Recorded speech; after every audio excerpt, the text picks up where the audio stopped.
firman-Mu adalah kekuatan buat kami. Firman-Mu adalah penghiburan buat kami. Firman-Mu yang merestorasi hidup kami, sehingga membuat hidup kami senantiasa baru di hadapan Tuhan. Karena kami percaya bahwa Allah yang kami sembah adalah Allah yang kudus.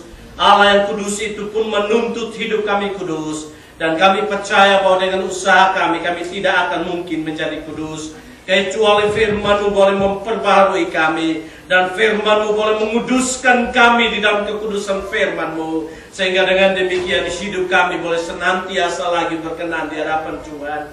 Kami juga berdoa saat ini, biarlah Tuhan arahkan setiap hati pendengaran kami dan juga pikiran kami hanya tertuju kepada firman Tuhan, sehingga ketika firman-Mu berbicara bagi kami boleh mengerti makna daripada kedalaman firman-Mu.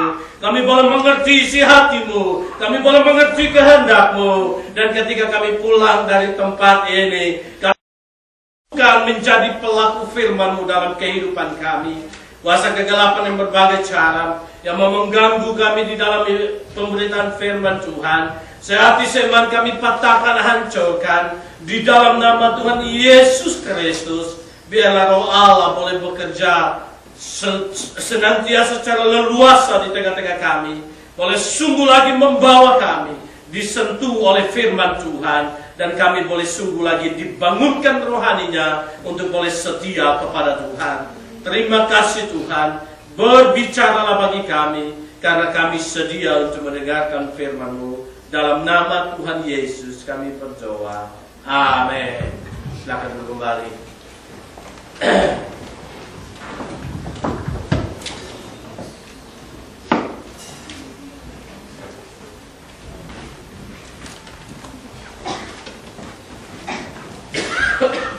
Salam jemaat Tuhan yang terkasih. Salam jemaat Tuhan yang terkasih. Ada sukacita? Puji nama Tuhan. Mari kita baca bagian firman Tuhan hari ini terambil dalam Lukas pasal yang pertama, ayat yang ke-5 sampai dengan ayat yang ke-25. Lukas pasal yang pertama ayat yang ke-5 sampai dengan ayat yang ke-25. Saya akan baca ayat yang ganjil. Jemaat Tuhan akan membacakan ayat yang genap. Lukas pasal 1 ayat yang ke-5 sampai dengan ayat yang ke-25. Kita baca berganti-gantian. Pada zaman Herodes Raja Yudea, adalah seorang imam yang bernama Zakaria dari rombongan Abia, istri dari keturunan Harun, namanya Elizabeth.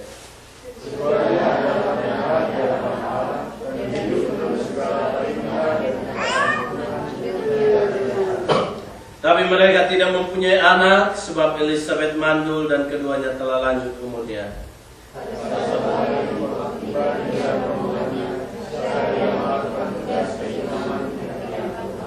Sebab ketika diundi sebagaimana lazimnya untuk menentukan imam yang bertugas, dialah yang ditunjuk untuk masuk ke dalam bait suci dan membakar ukupan di situ.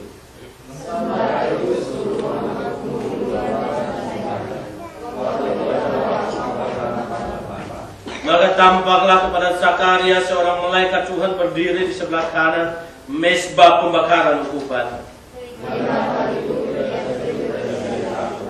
Tetapi malaikat itu berkata kepadanya, "Jangan takut hai Zakaria, sebab doamu telah dikabulkan, dan Elizabeth istrimu akan melahirkan seorang anak laki-laki bagimu, dan haruslah engkau menamai dia Yohanes.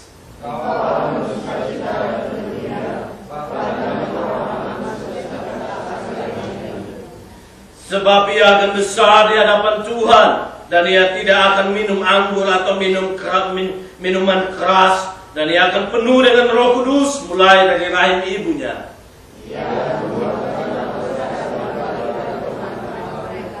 Dan ia akan berjalan mendahului Tuhan dalam roh dan kuasa Elia, untuk membuat hati bapa-bapa berbalik kepada anak-anaknya, dan hati orang-orang durhaka kepada pikiran orang-orang benar, dan dengan demikian menyiapkan bagi Tuhan suatu umat yang layak baginya."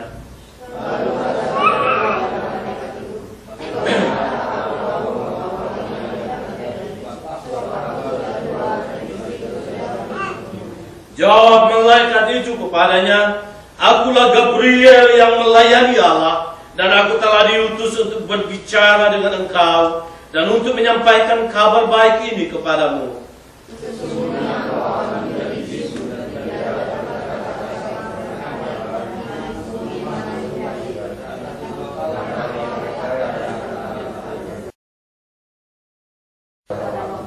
Sementara itu orang banyak menanti-nantikan Zakaria. Mereka menjadi heran bahwa ia begitu lama berada dalam bait suci.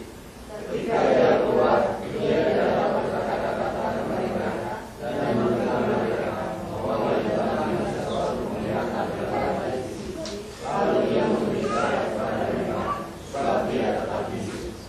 Ketika selesai jangka waktu tugas jabatannya, ia pulang ke rumah.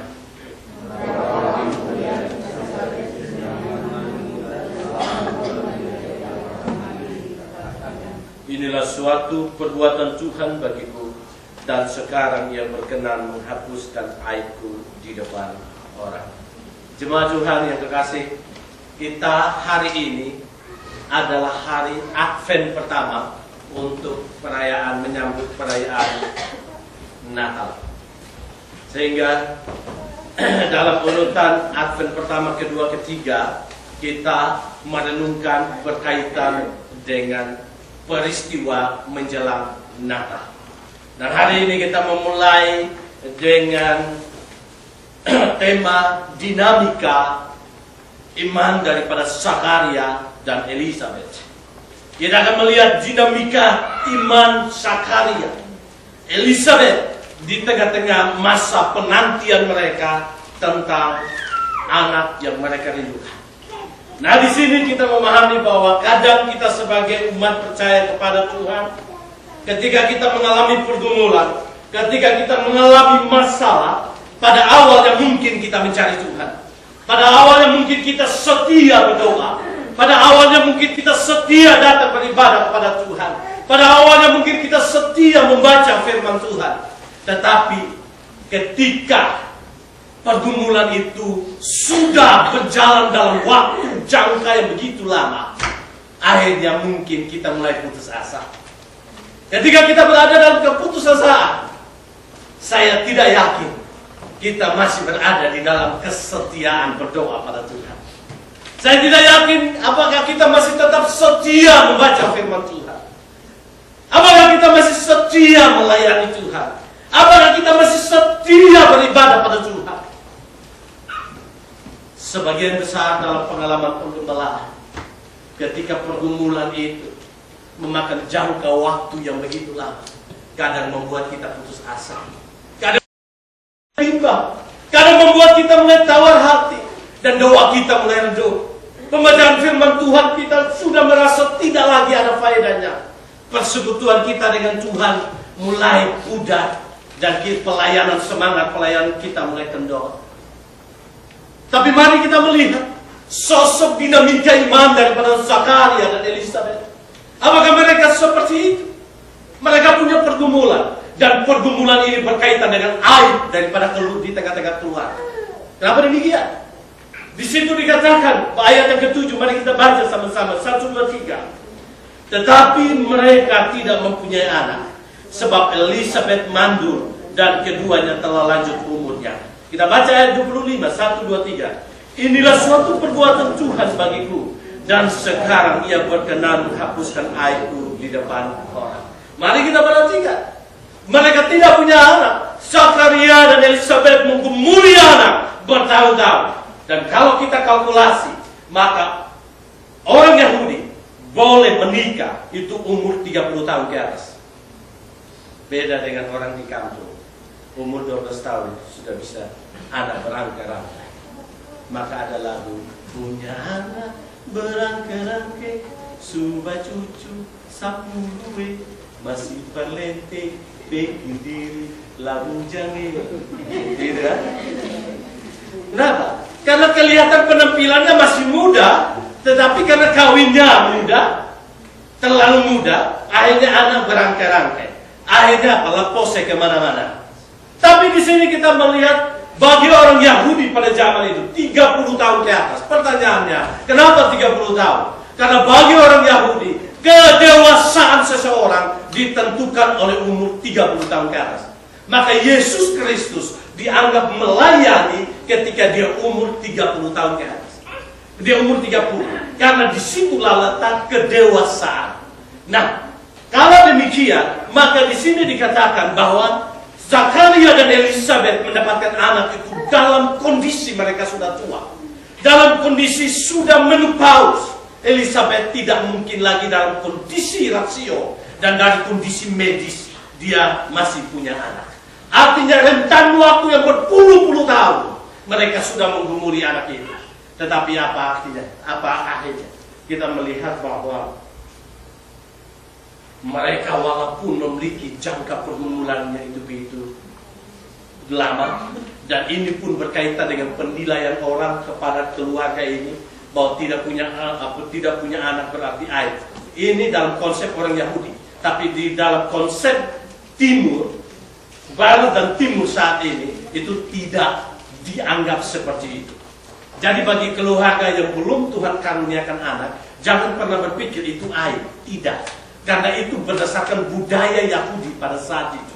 Di mana orang-orang Yahudi menganggap bahwa kalau tidak punya anak, maka itu adalah aib. Maka hukum budaya pada saat itu mengizinkan 7 hal penting yang boleh dilakukan di tengah-tengah rumah tangga. Yang pertama adalah boleh menceraikan istri yang tidak punya anak. Yang kedua adalah boleh mengambil istri yang lain untuk mendapatkan anak, selain dengan tuntutan-tuntutan yang lain. Maka saudaraku, kenapa hal itu terjadi? Karena orang-orang pada saat itu menganggap istri yang tidak punya anak adalah aib. Maka dia harus mengangkat istri yang lain, supaya istri yang lain yang punya anak itu adalah milik daripada istri yang pertama, yang istri yang sah. Maka kita memahami Abraham mengalami hal itu. Dan juga dalam perjalanan sejarah yang kita sudah belajar tentang Elkanah juga mengalami kondisi yang sama. Tapi itu hanya diakui dalam sisi budaya pada saat itu. Nah, otomatis Zakaria dan Elisabet, mereka menganggap bahwa mereka sedang berada dalam kondisi pergumulan yang sangat berat. Oleh karena mereka berhadapan dengan apa kata orang, apa penilaian orang terhadap mereka. Tapi walaupun di tengah-tengah pergumulan yang begitu dahsyat, mari kita melihat bagaimana dengan iman Zakaria dan Elisabet. Hal yang pertama, mari kita baca ayat yang ke-5 dan ayat yang ke-6. Mari kita baca sama-sama. 1, 2, 3. Pada zaman Herodes Raja Yudea, adalah seorang imam yang bernama Zakaria dari rombongan Abia. Istrinya juga berasal dari keturunan Harun, namanya Elisabet. Keduanya adalah benar di hadapan Allah dan hidup menurut segala perintah dan ketetapan Tuhan dengan tidak bercacat. Hal yang pertama yang kita lihat di sini, walaupun mereka berada di tengah-tengah pergumulan dan pergumulan begitu lama mereka alami dalam hidup mereka, tapi hal yang pertama yang ada dalam dinamika iman mereka, yaitu mereka tetap menjaga supaya hidup mereka benar di hadapan Allah dan hidup mereka menurut perintah Allah dan ketetapan Tuhan dengan tidak bercacat. Ini poin yang pertama. Kenapa saya mengangkat ini? Karena banyak orang ketika mengalami pergumulan yang panjang, kadang tawar hati membuat dia merasa tidak perlu lagi menjaga kekudusan. Benar, tidak perlu lagi setia sama Tuhan. Kenapa? Setia sama Tuhan dengan tidak setia sama Tuhan pun sama. Buktinya pergumulan ada, masalah ada, aib ada. Untuk apa saya percaya sama Tuhan? Untuk apa saya berdoa? Untuk apa saya baca firman Tuhan? Untuk apa saya angkat tangan tinggi-tinggi di samping saya setengah mati karena saya lupa pakai restoran untuk beribadah sama Tuhan? Begitu kan? Untuk apa saya angkat pujian luar biasa, tetapi hati saya kosong, hati saya penuh dengan tawar hati saya penuh dengan kekecewaan. Akhirnya orang mulai merasa bahwa hidup benar tidak ada lagi manfaatnya. Orang tidak lagi mulai merasa bahwa hidup berkenan pada Tuhan tidak lagi ada manfaatnya. Oleh karena pergumulan tidak berhenti di dalam hidupnya. Tetapi di sini kita melihat Zakaria dan Elisabet tidak seperti itu. Semakin lama mereka tidak dijawab oleh Tuhan, Mereka tetap setia menjaga hidup yang benar di hadapan Tuhan. Mereka tetap setia menjaga supaya hidupnya tidak bercacat celah. Mereka tetap setia supaya hidupnya saleh di hadapan Tuhan. Dan saudaraku, Alkitab mengatakan ini. Dan Alkitab mencatat ini hanya kepada beberapa keluarga. Keluarga yang pertama dikatakan tidak bercacat celah adalah Nuh. Nuh tinggal di tengah-tengah lingkungan yang bengkok hatinya, tetapi dia tetap tidak bercacat celah. Selanjutnya Abraham tidak bercacat celah. Selanjutnya kita menemukan kalimat itu pun berlaku buat Elkanah. Kita juga mendengar bahwa kalimat itu pun berlaku buat Ayub yang bukan berdiri saat ini. Karena Ayub berdiri saat ini, ketika saya mengoreksi diri saya boleh katakan sebagaimana Paulus berkata, di antara semua orang yang paling berdosa, akulah paling berdosa. Saya seringkali ketika saya semakin mendekat pada Tuhan, saya semakin melihat kekudusan Tuhan, saya semakin melihat betapa kotornya hidup ini. Tetapi ketika saya kembali melihat kitab Ayub, saya melihat bagaimana Ayub dikatakan dia saleh dan tidak bercacat celah. Dan selanjutnya kita menemukan kalimat ini berlaku bagi Zakaria dan Elizabeth. Nah, jemaat Tuhan yang kekasih, di sini kita memahami bahwa kekudusan hidup mereka, kebenaran hidup mereka bukan ditentukan oleh ada pergumulan atau tidak ada pergumulan.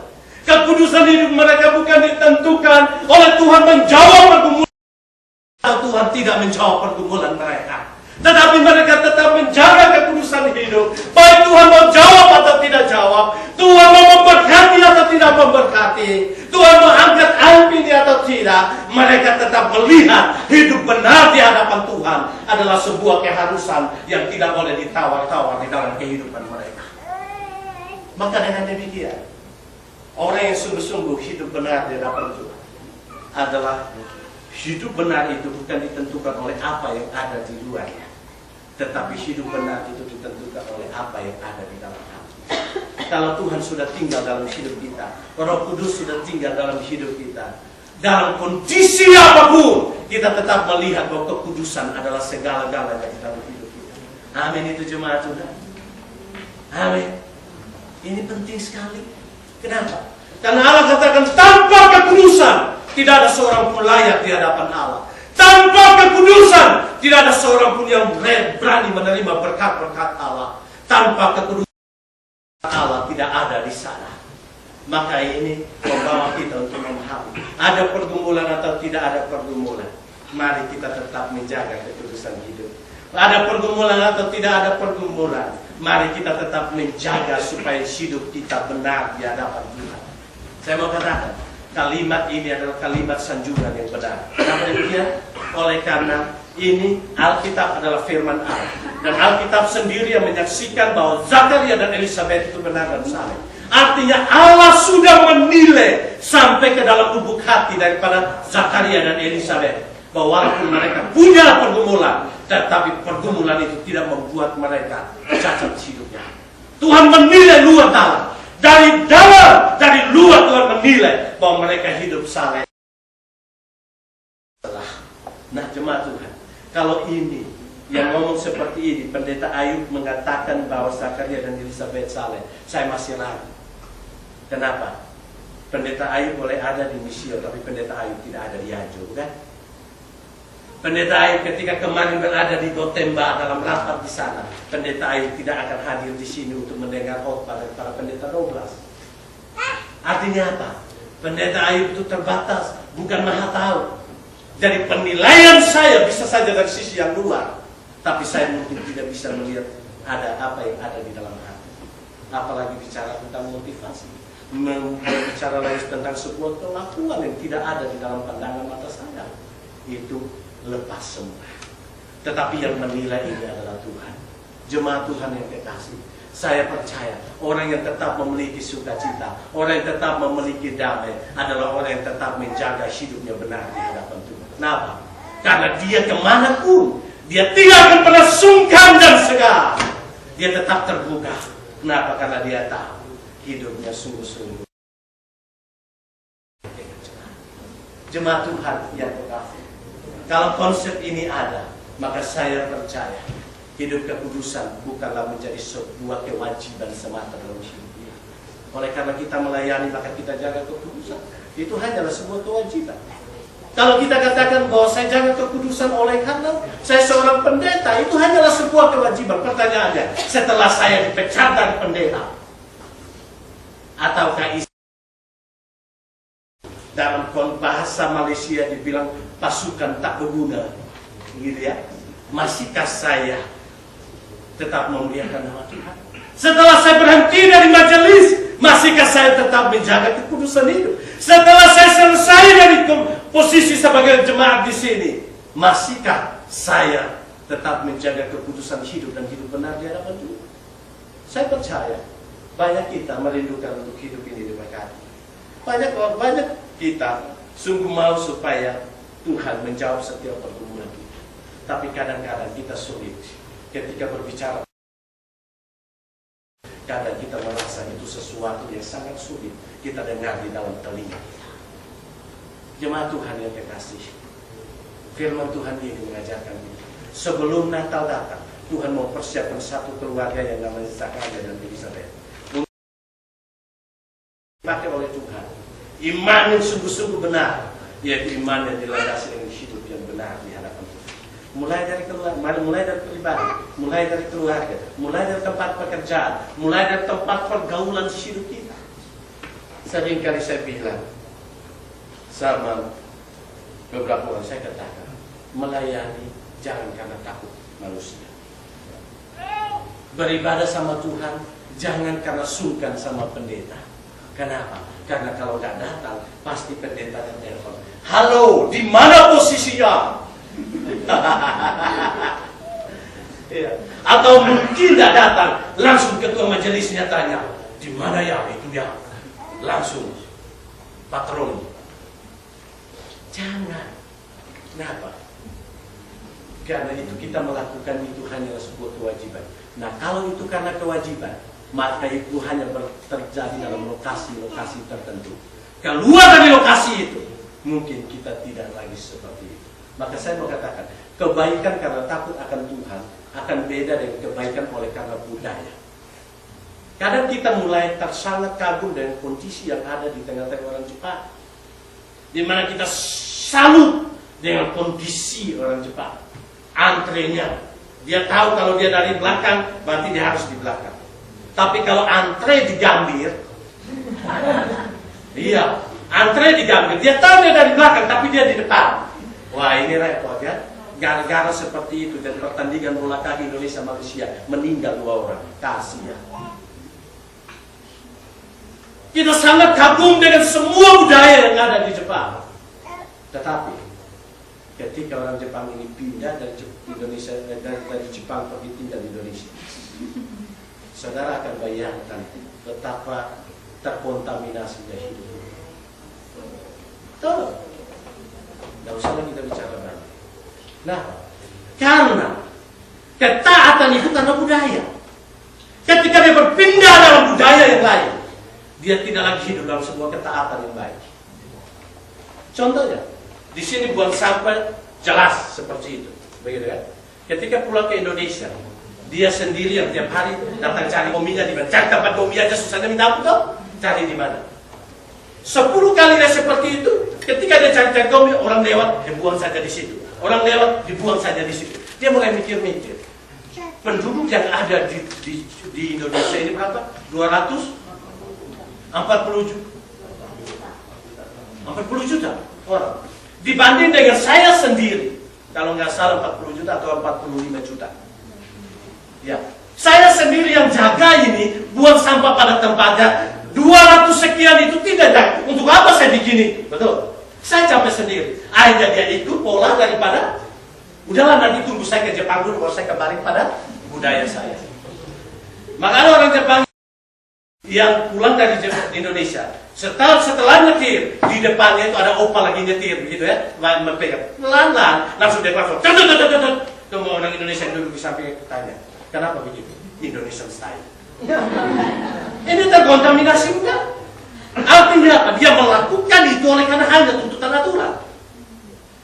Kekristenan tidak boleh seperti itu. Saya hidup benar oleh karena sebuah kewajiban. Karena saya diikat oleh sebuah kewajiban, sebuah jabatan, sebuah titel. Baru saya hidup di dalam kondisi itu. Tidak boleh. Tapi ketika saya berada dalam posisi yang berbeda pun, kalau saya melakukan itu bukan karena kewajiban, saya tetap ada di dalam kondisi di mana tetap memuliakan nama Tuhan. Saya mau melayani atau tidak melayani, tetap hidup dalam kondisi hidup benar di hadapan Tuhan.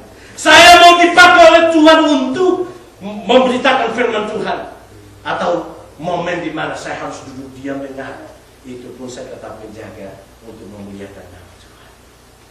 Ini Natal mengajarkan kita melalui Zakaria dan Elizabeth. Mereka punya pergumulan, tidak dijawab-jawab sampai puluhan tahun. Mereka tetap hidup benar di hadapan Tuhan. Amin jemaat Tuhan. Ada pergumulan masalah apapun, jangan pernah membuat kita menganggap hidup benar di hadapan Tuhan adalah sesuatu yang biasa. Hal yang kedua yang kita belajar dari bagian ini, mari tadi kita sudah baca ayat ke-5, saya baca lagi. Pada zaman Herodes Raja Yudea, adalah seorang imam yang bernama Zakaria dari rombongan Abia. Istrinya berasal dari keturunan Harun. Namanya Elizabeth. Ayat 8. Pada suatu kali, waktu tiba giliran rombongan Zakaria melakukan tugas keimaman di hadapan Tuhan. Sebab ketika diundi sebagaimana lazimnya untuk menentukan imam yang bertugas, dialah yang ditunjuk untuk masuk ke dalam bait suci dan membakar ungkupan di situ. Hal yang kedua, Zakaria dan Elizabeth punya pergumulan. Dan pergumulan itu berdasarkan pandangan orang bahwa pergumulan itu mendatangkan aib. Kita melihat hal yang kedua yang tetap eksis dalam kehidupan Zakaria dan Elizabeth, yaitu mereka tetap setia melayani Tuhan. Melama hidup benar, tapi yang kedua mereka tetap eksis melayani Tuhan. Nah, di sini dikatakan Zakaria adalah keturunan daripada imam. Elizabeth pun adalah keturunan dari Harun dan dia adalah imam. Dan kita memahami dalam kelompok imam keturunan Harun itu dibagi 24 kelompok. Satu kelompok itu 1000 orang. Dan dikatakan Zakaria adalah kelompok yang dari keturunan Abia, yang namanya Abia. Dan kita melihat ketika bangsa Israel kembali daripada Babel, kemudian di sana 3 kelompok kembali, dan di sana pun dipecah menjadi 24 kelompok. Dan Abia adalah kelompok terkecil dalam kelompok imam, dan Zakaria ada di sana. Kita memahami bahwa di sini posisi sebagai imam tetap disandang oleh Zakaria, posisi sebagai imam tetap disandang oleh Elizabeth. Dan di sini kita memahami bahwa tugas imam selain membakar ukupan, mereka juga melestarikan atau menjaga semua perkakas-perkakas yang ada di dalam bait Allah. Dan kalau demikian, maka Zakaria dan Elizabeth ikut melayani.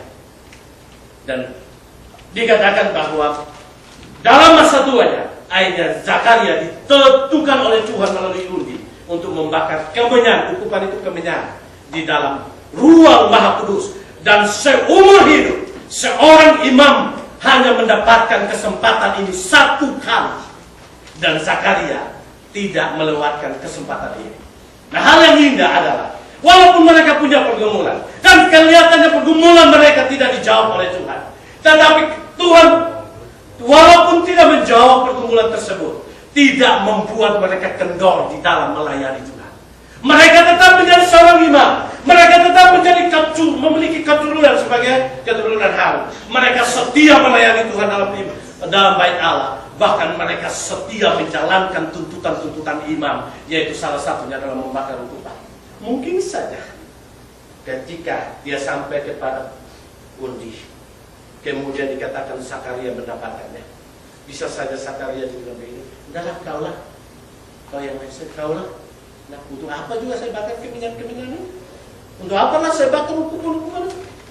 Sama saja lah, saya melayani dan tidak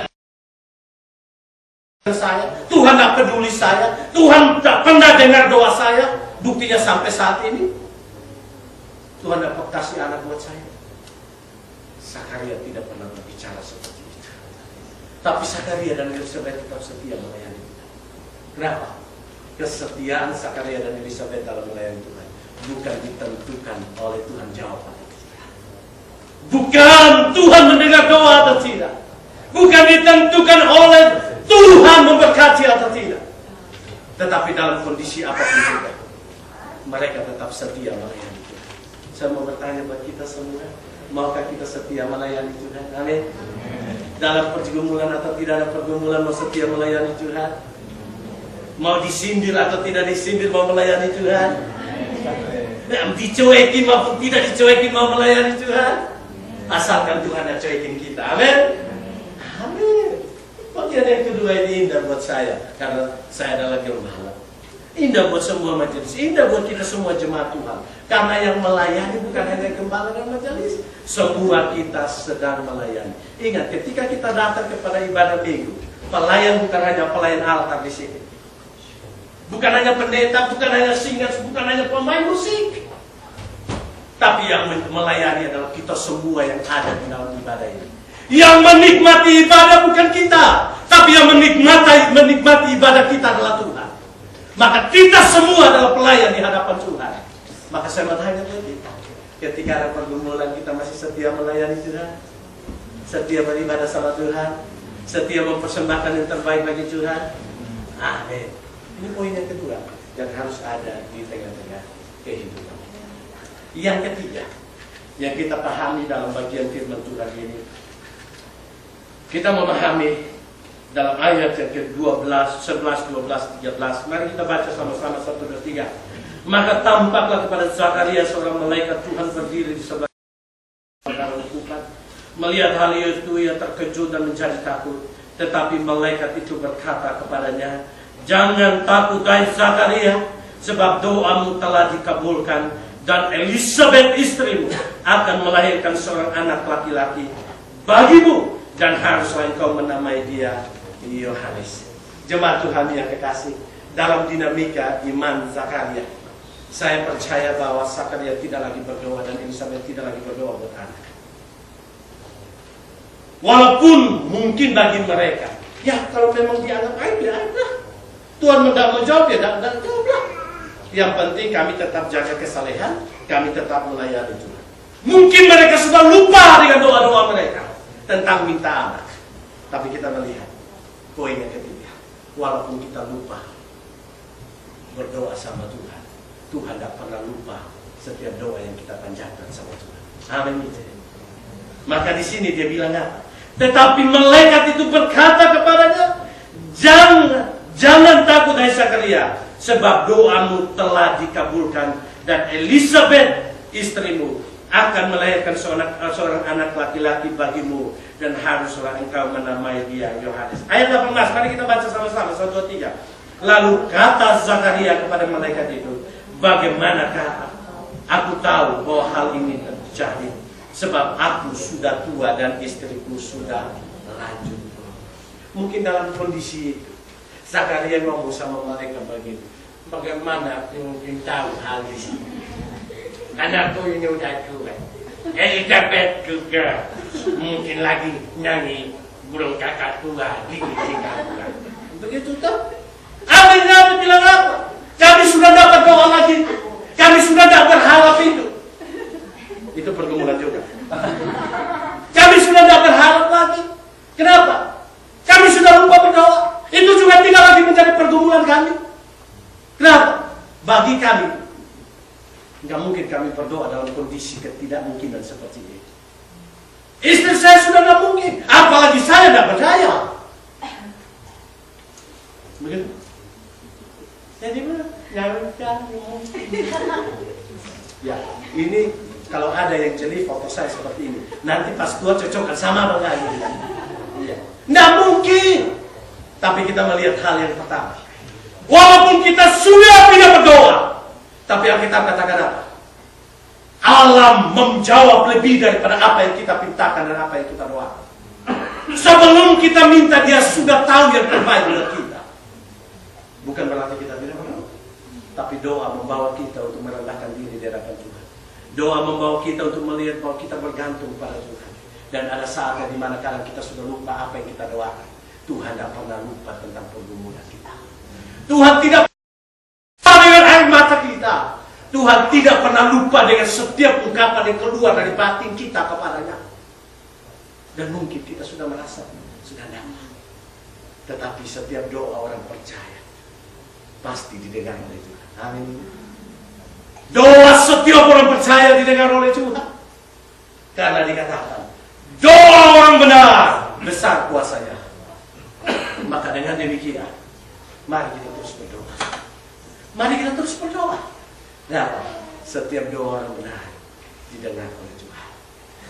Tergantung Tuhan menjawab atau tidak. Yang pertama, Tuhan bilang, iya. Ketika saya minta anak, langsung dikasih. Bukan hanya 1, 4. Sampai saya bilang, Tuhan, mohon ampun permintaan Tuhanku. Hanya 4 saja. Jangan lebih, karena kami pulang. Akhir-akhir ini, tiketnya sangat mahal. Pak Cumi sempat bilang sama saya, ayo. Bagaimana? Karena saya salah satu tugas koinonia saya di DGP salah satu tugas saya di DGP adalah menangani koinonia persekutuan GI3 seluruh Jepang dan juga alumni-alumni yang ada di luar Jepang. Jadi saya kontak supaya ada persekutuan alumni di Indonesia dan di Wina dan di beberapa tempat. Kemudian sekarang kita lagi bergumul tentang persekutuan doa yang persekutuan alumni yang ada di Manado. Akhirnya Pak Cumi bilang, bagaimana kalau Pak Ayub ke sana bikin KKR bertobat semua di sana. Saya bilang, Pak, bagus juga Ustaz. Tapi dia bilang, ya, tapi sekarang ini pesawat Ana lagi murah katanya. Bukan ibu Ana punya ya, tapi kalau punya ibu Ana pun puji Tuhan gitu kan. Pasti harga pendeta lain dah. Ya, lagi murah katanya, lagi dipromosi karena dia baru-baru ke Indonesia, ke Jakarta. Kemudian saya tanya apa? Semuanya 75. Saya bilang, ya 75. Dikali 6. Langsung tertawa ngakak bro.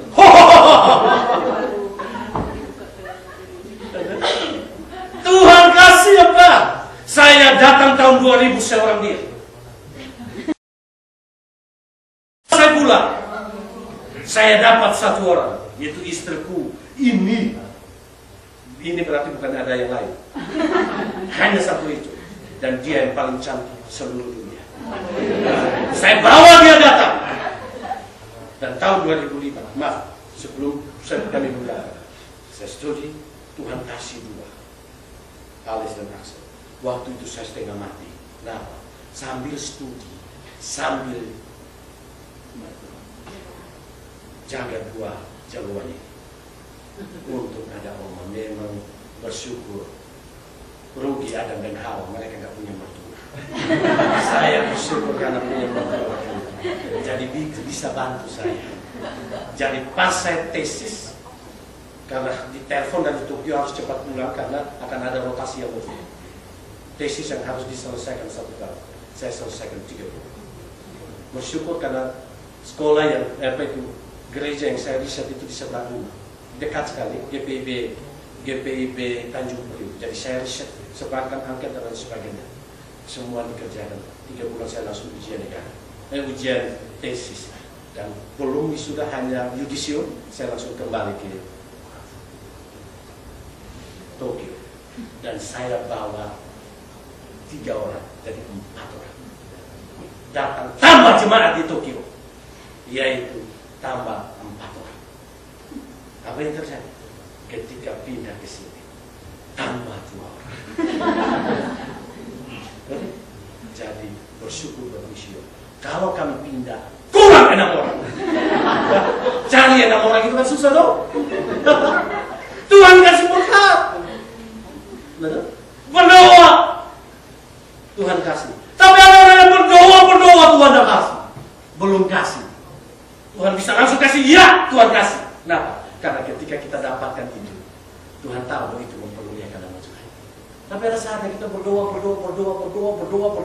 sampai membuat perubahan. Tidak datang juga. Bisa saja hanya 2 jawab. Sabar, tunggu sebentar. Atau Tuhan katakan tidak. Tunggu sebentar dan tidak. Kita kadang tidak tahu. Maka kita harus terus berdoa. Betul? Berdoa sampai kita bau tanah pun berdoa. kalau Tuhan belum angkat nafas kita. Karena orang bilang apa? Kalau sudah umur 70-an, kaki sebelah di atas kubur, satu kaki sebelah di dalam kubur. Berdoa terus. Dan Zakaria. Tapi apa yang terjadi? Tuhan katakan, itu mungkin, Zakaria. Itu mungkin. Kalau Tuhan menghendaki, bilang mungkin, itu pasti mungkin. Artinya apa? Zakaria adalah seorang yang punya iman yang luar biasa. Seorang yang setia sama Tuhan. Seorang yang setia melayani Tuhan. Tetapi dia berada di dalam kondisi di mana dia masih terikat dengan ukuran-ukuran manusia. Kenapa? Dia masih mengukur cara kerja Tuhan berdasarkan apa yang dilakukan dalam kondisi manusia. Dan ketika dia melihat kalau bagi manusia ini tidak mungkin lagi, dari sisi medis ini tidak mungkin, ini dari segi fisik tidak mungkin, maka dia bilang Tuhan itu tidak mungkin. Kan dia bilang begitu. Tapi malaikat Gabriel bilang apa? Aku ini diutus Allah. Allah yang menciptakan langit dan bumi. Allah yang menciptakan kamu. Dan Allah juga yang sanggup menciptakan kehidupan dalam rahim daripada Elizabeth. Dan itu mungkin. Saudaraku yang kekasih dalam Tuhan Yesus Kristus. Kenapa ketika kita mengalami kita mulai putus asa, kecewa dan sebagainya? Nah, jawabannya hanya karena kita mengukur Tuhan dengan cara kerjanya berdasarkan apa yang ada dalam otak kita dan apa yang ada di dalam karya-karya dunia ini.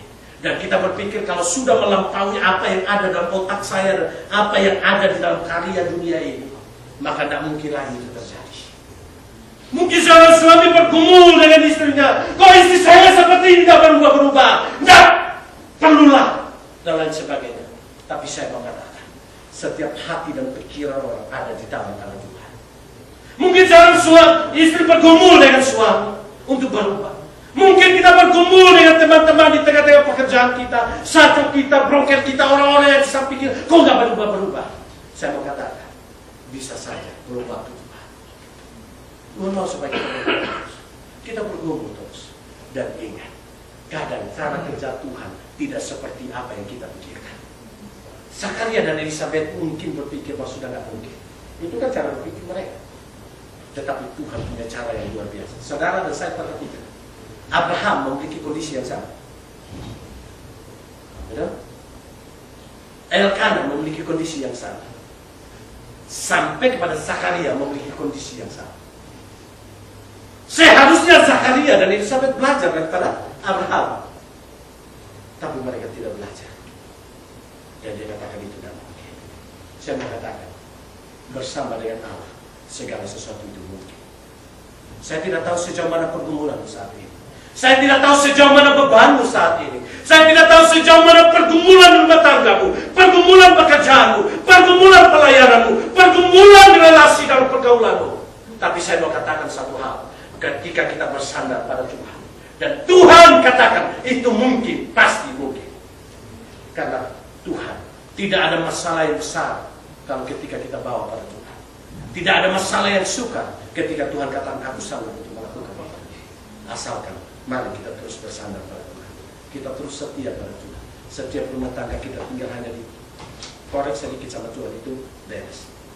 Setiap pekerjaan kita, semua relasi kita, pelayanan kita, Tuhan sanggup untuk kita.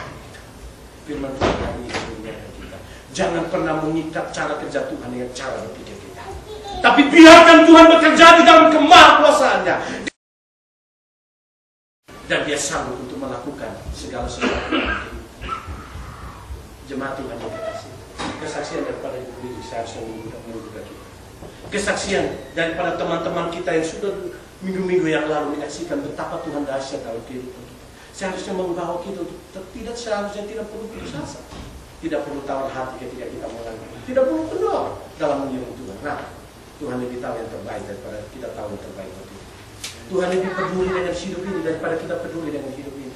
Tuhan lebih mengasihi hidup kita daripada kita mengasihi hidup kita.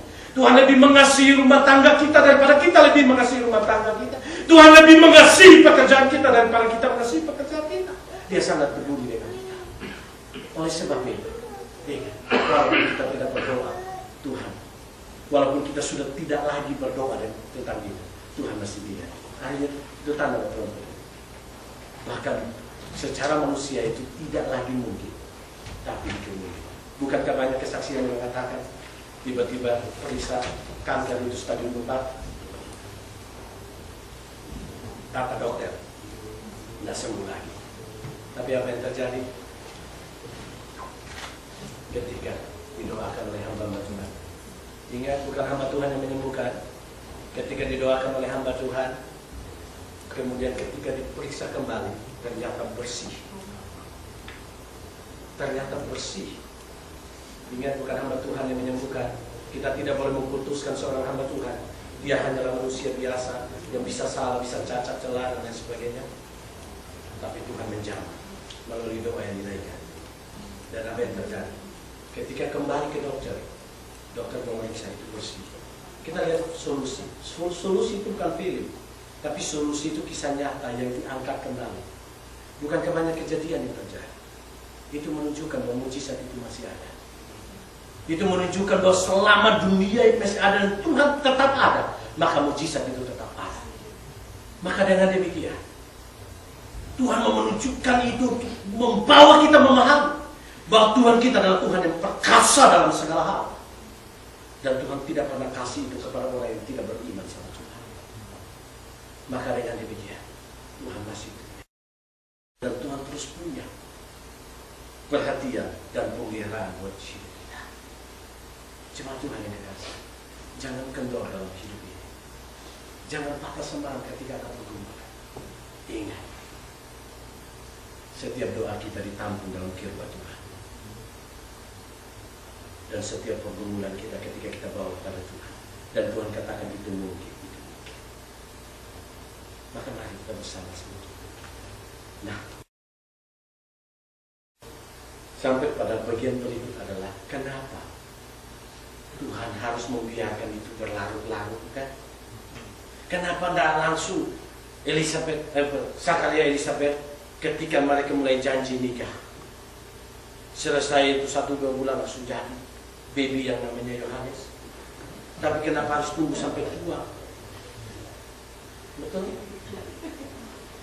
Ketika Oma Hansel lahir, Mama saya datang, mama saya datang, mama daripada istri saya datang. Kemudian saya lagi jaga ibu sama Hansel di rumah sakit Simimbioi, Isio Simimbioi. Jadi kami minta Oma yang pergi jemput Axel sama Hansel, Al dan di salah terus hanya karena empat. Jadi jemput di Hoi. Datang, kemudian sensennya sebenarnya tanyanya apakah gitu kan? Kemudian Oma jawab baby. Kalau nggak ngerti, jadi bilang baby. Jadi setiap kali sekarang kalau anak-anak telepon ke Indonesia, langsung mereka tanya ke omanya, akan jangan marah mas kakak, baby. Seharusnya ketika langsung menikah, masuk dalam rumah tangga, harusnya baby sudah lahir. Kalau Tuhan mau, tapi kenapa Tuhan mengulur-ulurkan itu? Pertanyaan. Kita melihat yang keempat. Hari ini saya melanggar homiletik. Saya sampai pada yang keempat. Keempat adalah Tuhan punya waktu yang terbaik bagi kita. Nah itu. Nah apa yang terbaik? Kalau Yohanes lahir duluan, dia tidak merupakan suara yang berseru-seru di padang gurun yang mempersiapkan jalan bagi Tuhan Yesus. Yohanes adalah pribadi yang ditetapkan dalam konsep Yesaya 2000 tahun yang lalu. 200.000 tahun yang lalu. Ditetapkan dalam konsep Nabi Yesaya bahwa ada seorang yang berseru-seru di padang gurun. Dialah yang ditetapkan oleh Allah untuk menjadi pribadi yang mempersiapkan jalan bagi Tuhan. Dan mungkin Zakaria dan Elisabeth tidak pernah tahu bahwa pribadi itu lahir daripada mereka. Tapi kita memahami bahwa ini dalam rencana Tuhan. Inilah waktu Tuhan dalam masa Tuhan. Supaya anak ini boleh dipersiapkan oleh Tuhan untuk mempersiapkan jalan bagi Tuhan Yesus. Tidak hanya itu. Kalau kita perhatikan lagi, hal yang kedua dalam waktu Tuhan adalah pada saat Maria dan Yusuf dipakai oleh Tuhan menjadi alat di tangan Tuhan untuk menghadirkan bayi Yesus sebagai bayi Natal yang akan kita. Maka kita memahami bahwa Maria mengandung di luar daripada persetubuhan sebagai suami istri. Dan otomatis Tuhan mengatur itu di dalam anugerah Tuhan oleh karena Maria mengandung dari Roh Kudus. Karena anak ini adalah anak yang harus suci, anak yang kudus, maka harus dilahirkan dari Roh. Dan apa yang terjadi? Secara manusia mungkin dia marah, tapi kita memahami selama 3 bulan dia mengandung, akhirnya dia berpindah, dia pergi mengunjungi Elizabeth. Di sana Elizabeth menghibur Maria, Maria menghibur Elizabeth. Orang mengandung dalam masa tua itu malu. Lu kok sudah tua, udah ngomong. Iya tuh. Makan aja harus seperti yang saya ceritakan. Harus dikunyah sama orang lain, dimasukkan dalam mulut karena tidak bisa menjawab. Sampai dulu. Bagaimana itu kan? Malu, apa kata dunia, apa kata tetangga? Tapi apa yang terjadi? Tuhan punya waktu yang indah, kan? Maria malu kenapa? Yusuf perlu menjadi suaminya, bukan istrinya.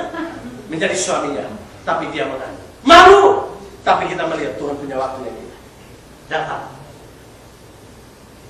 ke Elizabeth. Elizabeth menghibur Maria.